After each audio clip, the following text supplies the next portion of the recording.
según el Código Civil es la autonomía o la independencia. ¿Estamos? Entonces, ¿dónde está la gran diferencia?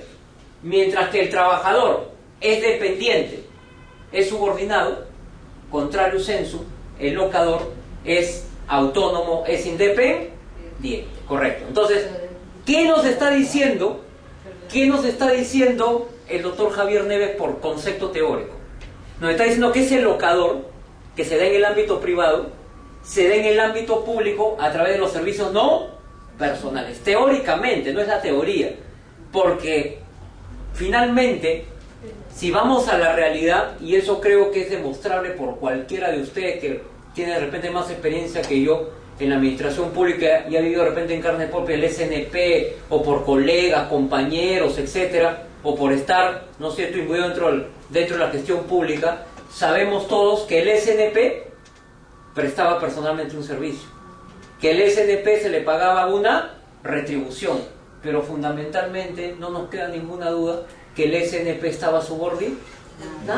Eso es más que evidente, es tan evidente que si no, ¿no es cierto?, ¿cómo nos explicamos las sentencias que en su momento expidió el Tribunal Constitucional, aplicando la primacía de la realidad para los servicios no personales? ¿Correcto? Entonces, el SNP finalmente era una relación laboral encubierta. ¿Correcto? Entonces, finalmente, bajo ese análisis, el SNP solo recibía su retribución. Esa es la diferencia del SNP con el CAS, ¿no? El SNP no tenía aseguramiento en salud, o sea, no estaba en salud, no tenía régimen pensionario y no tenía ningún beneficio en absoluto, absolutamente nada, ¿correcto? Los servicios no personales. Sin embargo, hay dos sentencias que ustedes pueden revisar, que las pueden encontrar así, de dos SNP. La sentencia del SNP Pronamach y el SNP Prona. Así lo encuentran en el Tribunal Constitucional. En estos dos casos, el Tribunal Constitucional declaró, bajo el principio de la primacía de la realidad, que estos servidores habían tenido con el Estado una relación de carácter laboral, porque se había acreditado con toda la documentación fehaciente que presentaron en su acción de amparo, ¿no? Se había acreditado fehacientemente, o que respaldó su acción de amparo, aunque sea una aclaración que en la acción de amparo previamente en una etapa probatoria, pero de todas las pruebas que obraban en el expediente respectivo de ambas personas, se acreditó de manera fehaciente la presencia de la subordinación, ¿correcto? Por lo tanto, el Tribunal Constitucional señaló que bajo el principio tuitivo y bajo el principio de la primacía de la realidad que subyacen en los artículos 22 y 23 de la Constitución, estas personas tenían una relación de carácter laboral y no una relación de locadores, ¿correcto? Por eso más importante, me están entendiendo, a aquellas personas que todavía están con OCAS y que no han reclamado su parte de SNP. Estas dos sentencias les puede servir bastante, pues con estas dos sentencias, ¿qué está haciendo el Tribunal Constitucional? Está reconociendo la laboralidad de los servicios no personales. ¿Ya? Son dos sentencias que yo los invito a leer, porque verdaderamente son sentencias emblemáticas del Tribunal Constitucional en favor de los servicios no personales, ¿correcto? Entonces, el año 85 se incorpora el SNP. ¿Estamos? Perfecto. Sigue pasando el tiempo, llegamos al año 90. Por favor, voy a tomar un vasito con agua, por favor, si me permiten, ¿ya?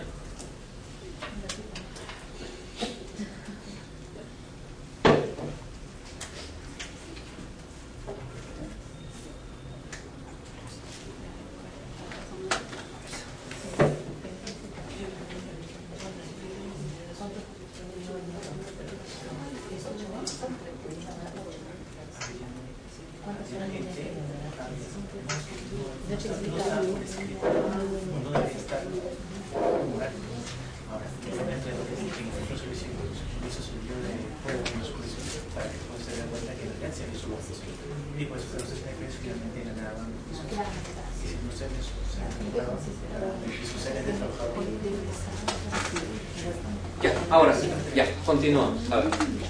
Entonces continuamos con la evolución. Entonces estamos, ya, el año 84 ya tenemos entonces bajo el esquema que vamos completando como es un rompecabezas, ya vamos completando el cuadro. Primero ya tenemos claramente la 276 y en segundo lugar los servicios no personales, como forma de proveerse de personal.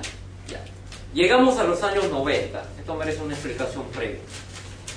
En los años 90 ingresamos al Perú a lo que se ha denominado por los laboralistas peruanos la flexibilización del derecho laboral, ¿correcto? O sea, un poco que los derechos laborales retroceden, ¿no?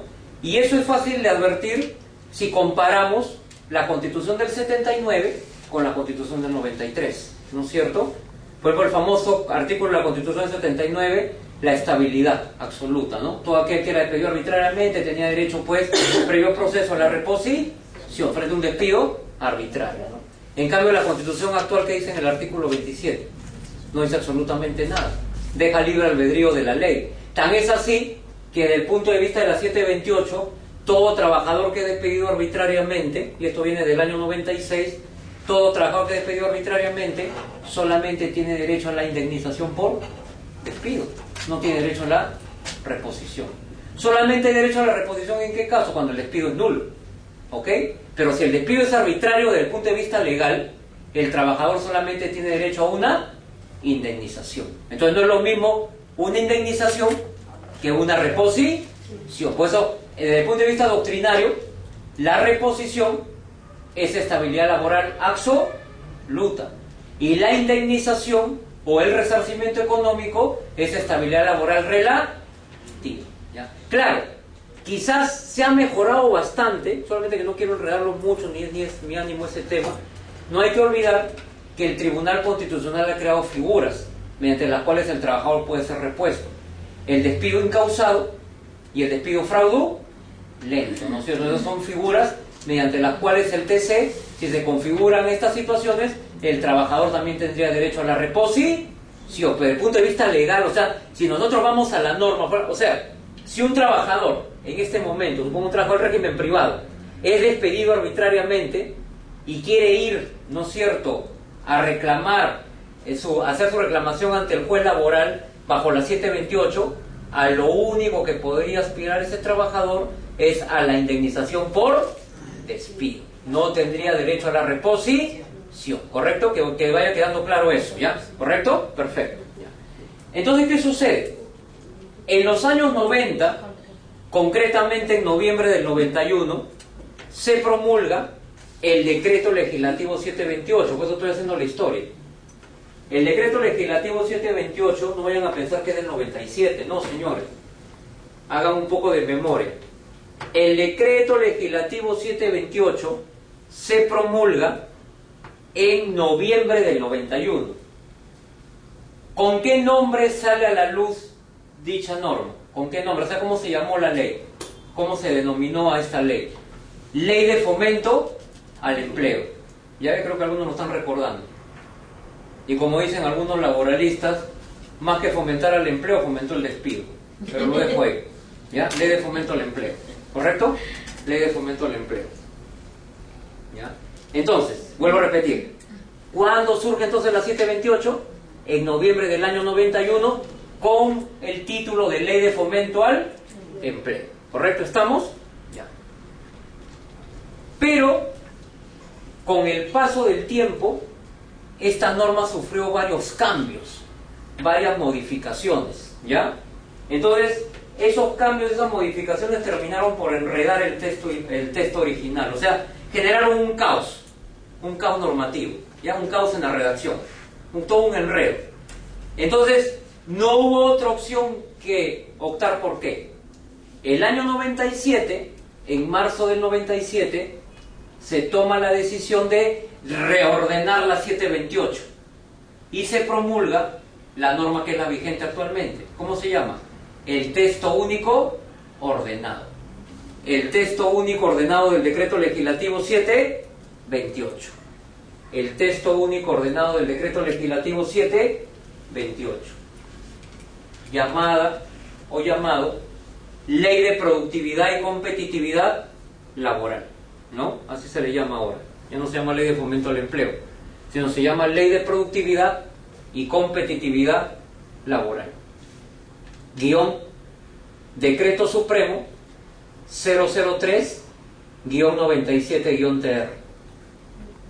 Decreto Supremo 003-97-TR.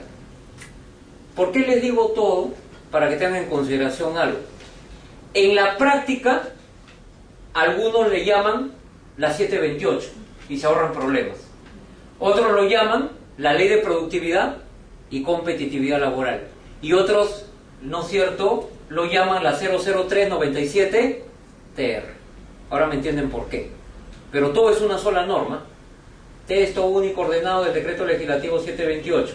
Ley de productividad y competitividad laboral, guión, decreto supremo 003-97-TR. ¿No? Entonces todo un enredo. Entonces, cuando ustedes escuchen hablar ley de productividad o escuchen hablar 00397-TR, ¿a qué norma se están refiriendo? A la 728. ¿Ok? A la 728. Perfecto. Entonces, siguiendo la secuencia. Para los inicios de los 90, y concretamente el año 91, y hay varios trabajos que se han realizado sobre este tema, inclusive varios magistrados especialistas en administrativo y magistradas también laborales, que tienen varios artículos sobre este punto, es lo siguiente. En el año 91 se va a producir el fenómeno de la privatización del régimen público, así se le llama. La privatización del régimen público, el fenómeno de la privatización del régimen público. ¿Por qué? Observen, observen. Si hemos seguido la secuencia con claridad. Para los inicios de los 90 tenemos la 276 y tenemos servicios no personales. Pero el Estado se encontraba altamente cuestionado. Correcto, había un alto cuestionamiento por el excesivo ingreso de personal por SNP. O sea, correcto, está bien que lo hagas, como se dice, a cuentagotas, ¿no? De manera excepcional, ok. Pero esto se había producido como una suerte, ¿no es cierto? O sea, como excepción. Pues la excepción se había convertido en la regla. Entonces, el Estado está quedando mal parado. Entonces, ¿cuál es la política del Estado a partir del año 91? Un momento. Correcto. Tenemos personal que ya está bajo la 276, estamos contratando por SNP, pero nos cuestionan desde el punto de vista de la contratación laboral.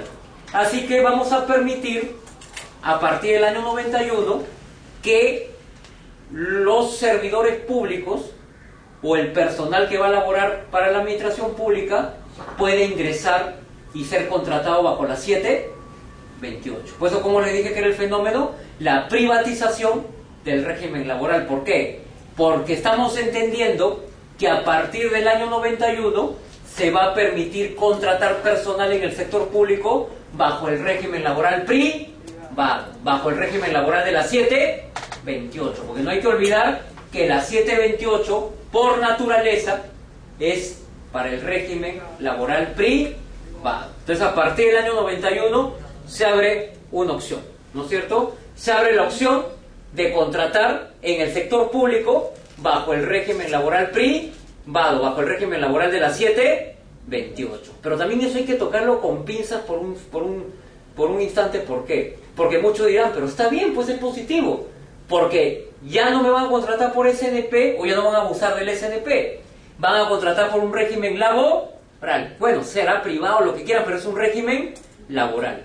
Pero sin embargo hay que tener en cuenta lo siguiente, estos señores no fue tan sencillo, o no fue tan fácil como uno se lo imagina, o no nació por una, como se dice, voluntad así, un abrir de brazos del Estado que se le ocurrió así alegremente aceptar el ingreso a través de un régimen laboral, aunque sea privado con un régimen laboral. Si nosotros empezamos a ver las contrataciones del año 91, debemos de recordar lo siguiente y hacer la tingencia. Bajo la 728, ¿cuántas clases de contratos de trabajo tenemos? Si nosotros analizamos la 728. Si nosotros observamos el decreto legislativo 728, concretamente el artículo 4, que es el que me interesa mencionar y que es el aconsejo que lo lean, sobre todo si hay 728 acá. Bajo el artículo 4 de la 728, nosotros tenemos 3 clases de contratos de trabajo. ¿Ya? ¿Cuáles son esas 3 clases de contratos? Primero, el contrato de trabajo indefinido o indeterminado, que sería el ideal, ¿no? El indefinido o indeterminado, el que tiene plena estabilidad. Es decir, un trabajador solamente podría ser despedido por una causa justificada, ¿no? Plena estabilidad. El contrato de trabajo a plazo indeterminado o plazo indefinido. Segunda clase de contrato, lo digo en plural porque ese es lo correcto. Contratos de trabajo sujetos a modalidad. Así se llama, desde el punto de vista de la ley. Contratos de trabajo sujetos a modalidad. Contratos de trabajo sujetos a modalidad. A ver. Los contratos de trabajo sujetos a modalidad son los que podríamos conocer en el argot tradicional como los contratos temporales, o a plazo determinado, o a plazo fijo, ¿no? O sea, el contrato indefinido e indeterminado tiene como contrapartida a los contratos sujetos a modalidad. ¿Cuáles son los sujetos a modalidad? Los temporales, a plazo fijo, a plazo determinado. O sea, se supone que en un indefinido o indeterminado yo te contrato el día de hoy, pero ese contrato va a perdurar durante toda mi vida laboral, ¿correcto? ¿Ok? ¿Me están entendiendo? Es el contrato más estable. En cambio, los contratos sujetos a modalidad son aquellos que tienen una fecha de inicio y una fecha de culminación. Pues esos son temporales, ¿no? En la práctica, ¿no? Un mes, 2 meses, medio año, ¿no? Hay 9 modalidades, ¿no? Necesidad de mercado, inicio, incremento de actividad, reconversión empresarial, suplencia, emergencia, ¿no es cierto? Accidental, ocasional, contrato por hora determinado, servicio específico, intermitente y de temporada, ¿no? A eso hay que agregar la exportación no tradicional, etcétera, etcétera. Pero lo concreto es que estos contratos, ¿de quién depende? Son, como decíamos hablando analógicamente del CAD, son contratos precarios. ¿Por qué? Porque ¿de quién depende la renovación? ¿O de quién depende prorrogar esos contratos? Del empleador, ¿sí o no? O sea, a mí me contratan por necesidad de mercado por 5 meses. Terminan los 5 meses. ¿De quién depende que el contrato se extienda? ¿De mi persona? No, del empleador. O sea, son contratos que están a merced del empleador. ¿Me dejo entender? Ya. Según el artículo 74 de la 728, el tiempo máximo para estos contratos son 5 años, ¿correcto? El tiempo máximo de esta contratación son 5 años. ¿Ya? 5 años. Ok. Ya. Y finalmente, el último contrato, para que lo sepan por cultura general, es el contrato en régimen de tiempo parcial, para los que laboran menos de 4 horas diarias, o part-time, como se le conoce en el argot. Tiempo parcial o part-time, ¿no es cierto? Tiempo partido, para los que laboran menos de 4 horas diarias, ¿ya? Pero vamos a lo que nos interesa. Volvamos nuevamente a la reflexión. Entonces, quiere decir que a partir del año 91, ¿cómo sería el esquema? A ver si vamos completando el cuadro. Habrían 276, habrían SNP y habrían 728, ¿sí? Estamos completando el cuadro, ¿no? 728. A partir del año 91, correcto, ya. Pero aquí no hay que perder de vista un análisis interesante. El Estado abrió las puertas de la contratación laboral privada, ¿no? ¿Correcto? Abrió la puerta de la contratación laboral privada, pero ojo, lo hizo subrepticiamente. ¿Por qué? Porque empezó a contratar, pero utilizando los contratos sujetos a modalidad. ¿Me dejo entender? O sea, prácticamente muy pocas veces utilizó el contrato indeterminado, que era el de mayor estabilidad. No, utilizó, ¿no es cierto?, necesidad de mercado, suplencia. O sea, yo les voy a dar un ejemplo de una entidad que es emblemática, el Poder Judicial. ¿Correcto? Porque, por decir una emblemática, el Poder Judicial. Entonces, muchos servidores del Poder Judicial ingresaron en el año 91 con estos contratos sujetos a modalidad. Pero, ¿cuál fue lo positivo del paso del tiempo? O sea, se les iba renovando, ¿no? Cada 3 meses, cada 4 meses. Claro, alguno dirá, doctor, pero inclusive ahí es fácil sacarle la vuelta a la ley y concuerdo con ello. ¿Por qué? Porque de repente era muy simple decir lo siguiente. ¿Cuál es el tiempo máximo para esta contratación, acabo de decir? 5 años. Entonces yo podría esperar que el trabajador tuviera 4 años y 11 meses y ya no le renovaba el contrato. Y volvía a contratar a otra persona y se empezaba a hacer un círculo. ¿Me dejo entender? Entonces hubo un mal uso de este régimen. ¿Me entienden? Pero sin embargo, muchos trabajadores, aprovechando la poca preparación de recursos humanos y de personal de muchas entidades, fueron contratados. Entonces, como la entidad no llevaba un registro certero de las renovaciones, llegaba un momento en que el servidor se daba cuenta que ya tenía 5 años y más. ¿Me dejo entender? Por lo tanto, bajo ese escenario, y no lo digo yo, le revisen la 728, la respuesta está en el artículo 77, literal A. Cuando un contrato supere el plazo de los 5 años, que es el techo que establece la ley, ese contrato se desnaturaliza y se convierte en un contrato indefinido, ¿correcto? Entonces, eso está en el artículo 77, literal A de la 728. Por eso muchos servidores inteligentemente renovaban y no comunicaban, pues, ¿no es cierto? Se reservaban su cómputo personal de ellos. Entonces, cuando pasaban los 5 años ya respiraban tranquilos.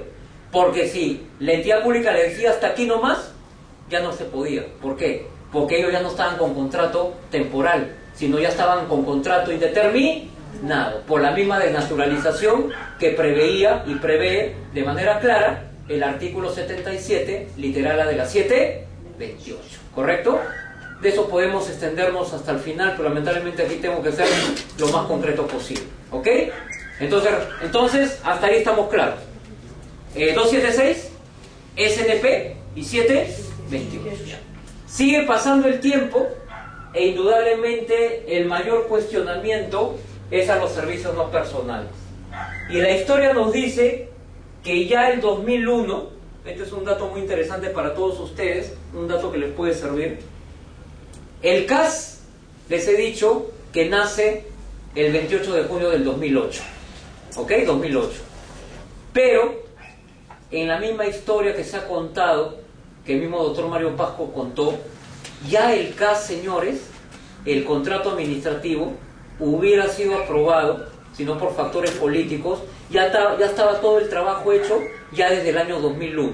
Porque el mismo doctor Pasco, no hay que olvidar que el doctor Pasco fue el promotor de la norma del CAS, y él actuó como secretario de este plan piloto del año 2001. O sea, ya el 2001, todo lo que conocemos ahora como el CAS, ya estaba preparado para que ingrese el año 2001. Miren, el 2001, pero por cuestiones políticas se frustró. ¿Correcto? Se frustró. O sea, se pudo haber materializado ya el año 2001. ¿Recién cuándo se materializa? En junio del 2008. Entonces vamos a lo concreto.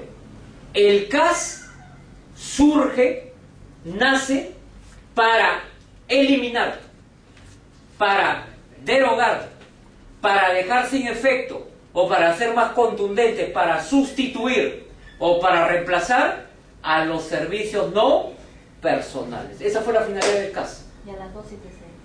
¿No? También. No, la 276 dejémoslo tranquilo, doctora, por favor, por lo menos dejemos la 276 tranquilo, no hay ningún problema con la 276, al contrario.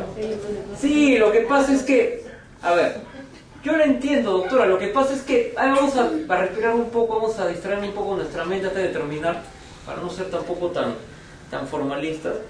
Lo que pasa es que muchas veces una cosa es el aprendizaje de las normas, la teoría, pero yo les soy sincero que mi experiencia en administración pública, que es poca por cierto, de repente tienen más, pero uno percibe algunas cosas. No quiero decir con nombre propio, pero más o menos. Por ejemplo, yo siento, ese para mí es el gran problema, porque se genera una suerte, o sea, estas diferentes regímenes generan una suerte de distanciamiento, un resquebrajamiento interno en la administración pública. ¿Por qué? Porque sin querer vamos a las disputas internas. ¿Me dejo entender? O sea, vamos a la como somos diferentes. Por ejemplo, yo he visto a los CAS, he conversado con los CAS, cuando los CAS pues han sentido en sus momentos pues de crisis emocional, decir, ¿no? Pero no es posible que yo haga lo mismo que el 276 y 728, y ¿por qué ellos descansan 30 días y yo 15? Legítimo reclamo, pero ¿no? Sobre todo si yo hago lo mismo. ¿Me están entendiendo? Igual, a ver, lo que yo he podido percibir, estoy viendo, no sé si será en su repartición política, pero bueno, en la que yo puedo dar fe de que muchos 276 están siendo relegados. y se está designando como directores a CAS. Y el 276 está pasando a un segundo plano. Lo dejo ahí, no es que quiera malograrle la exposición al final, pero son comentarios de la realidad, me dejo entender, o sea, son realidades que ya escapan a lo normativo, me dejo entender, y que terminan resquebrajando y poniendo ese distanciamiento que no debería haber, o sea, se evita la armonía, me dejo entender, la paz social, la paz laboral, ¿no? Lamentablemente, porque empiezan a haber los distanciamientos, nos guste o no nos guste, empiezan a haber los distanciamientos, ¿no? Entonces, eso lamentablemente estamos observando. Entonces, como decir que no hay un respeto por la carrera pública, yo lo he escuchado, ¿no?